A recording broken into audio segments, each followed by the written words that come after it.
Amici di Brianza Channel, stasera siamo a Verona, a Villafranca, per un'importantissima iniziativa di Stefan Steneschel, di cui ci parlerà, e di questo gruppo di cui fa parte, nell'aiutare le comunità rumene in Italia, nell'organizzare le feste, soprattutto quando si tratta della festa nazionale della Romania. Per primo ben trovati qui a Villafranca di Verona, un'iniziativa che è venuta 3-4 mesi fa. Io rappresento Coordinamento Nazionale Cittadini Rumeni in Italia, sono il presidente, ma abbiamo in tutte le province d'Italia rappresentanti. Festa nazionale della Romania, 1° dicembre 2013, l'abbiamo pensata in 3 città grandi. Prima tappa è a Villafranca di Verona, qui a Palacover. Poi ci spostiamo a Perugia con aiuto dell'Associazione Rumeni in Italia. Vicino a Perugia, a Marsciano, sarà tante persone, ho sentito che sono già posti esauriti. E non solo, e per ultimo a Prato sarà un grande evento, un teatro storico, Teatro Politeama. E vi dico che siamo contenti, ma siamo veramente contenti che in festa nazionale della Romania, festa della Repubblica come tanti la chiamano, festa di unione nazionale, i cittadini romeni in Italia, la seconda forza lavorativa come numero in Italia, dopo gli italiani giustamente, invitano italiani per stare vicini, per stare accanto, per capire, per vedere insieme, per conoscerci meglio. Ecco, stasera sicuramente ci sentiremo come a casa, perché sentiremo dei cantanti e dei musicisti di musica popolare rumena venuti apposta per divertire stasera tutti i rumeni che saranno presenti, ma anche gli italiani. Ecco, possiamo sapere i nomi di questi cantanti, perché sappiamo che sono famosi, molto famosi in Romania. Io li conosco da quando ero piccolina, quindi chi parteciperà? Per me, e non solo per me, è una grande sorpresa che in festa nazionale, 1° dicembre, oggi 29 novembre, siamo riusciti di rubare, rubare al nostro paese la più amata, la più conosciuta cantante di musica popolare proprio autentica, Maria Ciobanu, e non solo. C'è Ionuț Dolonescu, Doinița Dolonescu e abbiamo tante sorprese sul palco. Italia, Villafranca di Verona, Palacover, la mulți ani români, la mulți ani România!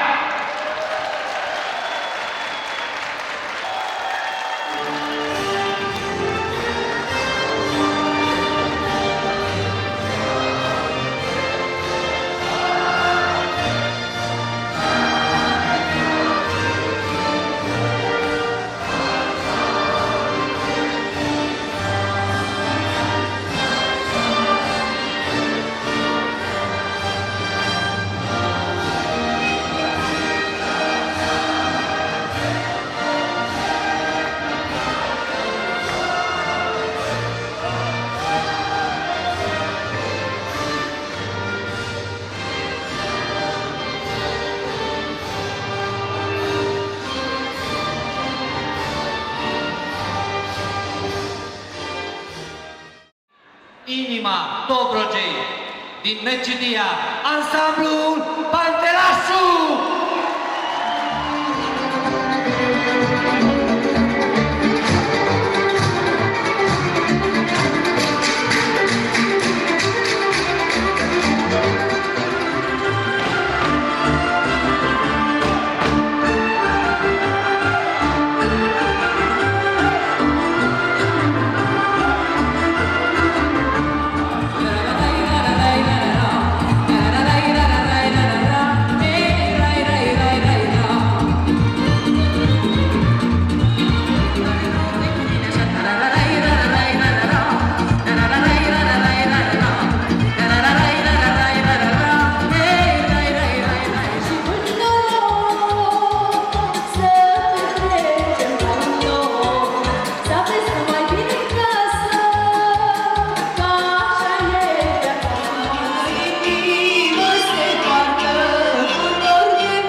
dumneavoastră, la Verona, pentru prima oară în Veneto, Ionuț și Doinița Tălănescu!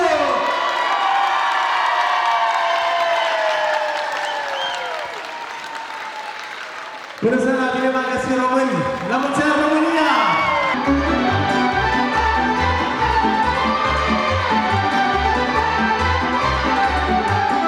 Eu am făcut legământ cu toții acest pământ, românilor să ne cu Doinița și Domnioară să dea drumul de țară, să dea drumul de țară. Că românilor ne place să ne tragă și să joace, să vedem și să joace. Gândește și de semerie, uite și de sărăcie, uite și de sărăcie.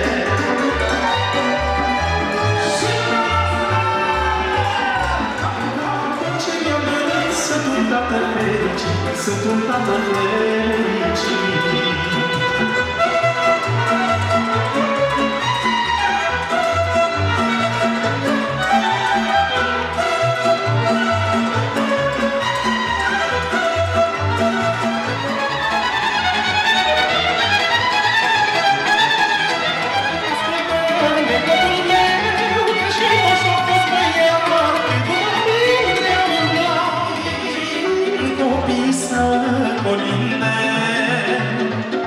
Nu știu că bătrânii nu mai sunt.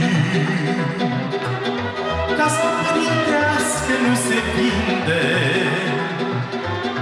nu se vinde dragul părinte. Doamnelor și domnilor, Ciocârlia României, Maria Ciobanu! Domnul Consul General al României, Maria Ciobanu. Avem diploma de merit din partea noastră a românilor din Italia pentru Maria Ciobanu. Vă mulțumesc din suflet. Mulțumim mult.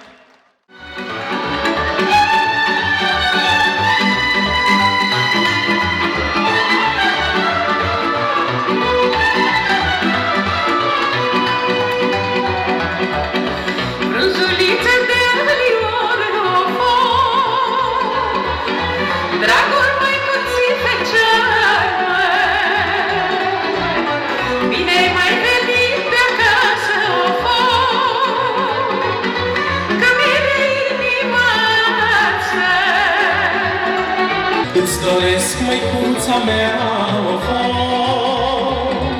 să cânți cât o fi lumea, dar acum alină-ți dorul, fiindcă ți-a venit feciorul, cât o fi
Extraordinar. Iordonița Dolonescu. Hai să lăsăm să intre. Alături de Ionuț Dolonescu, o voce de aur a României, vă transmitem împreună la mulți ani români, indiferent unde v-ați afla. Vă îmbrățișăm, sunt bucuros și mândru că mă aflu aici, în mijlocul românilor din Italia. Vă doresc tuturor sărbători fericite, anul 2014 să vă aducă tot binele din lume, să intre în casele dumneavoastră. Vă iubim români, trăiască românii de pretutindeni! La mulți ani!